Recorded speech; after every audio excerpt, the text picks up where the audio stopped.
If you are using Cloud AI, especially if you are uploading large files, there's one simple thing I stopped doing, and it has helped me avoid using more of my available cloud usage that I needed. Before I show you, I would love you to save this video, like it, follow for more practical tips like this. Now let's get into my.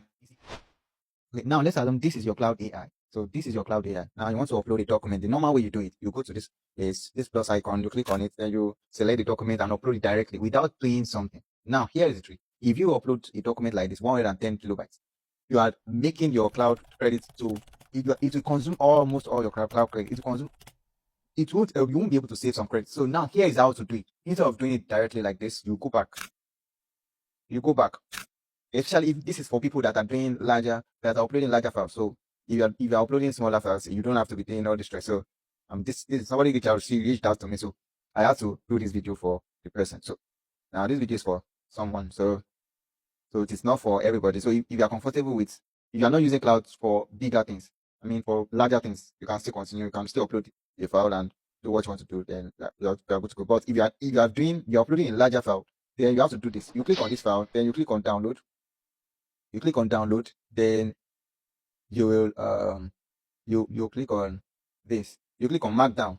Remember, we opened this file from Google Docs. So we open this from Google Docs. So you click on it.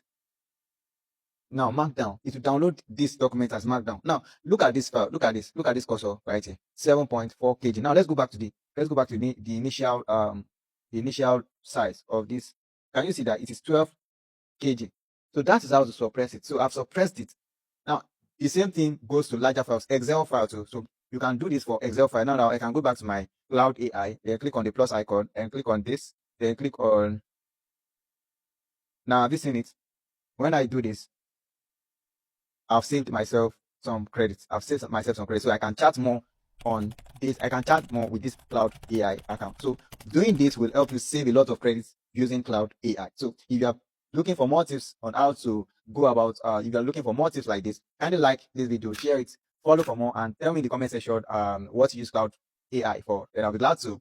I'll be glad to. I want to know your thoughts, and I want to know more about what you use Cloud AI for. So thanks for watching this video. Don't forget to like, share, subscribe, follow for more.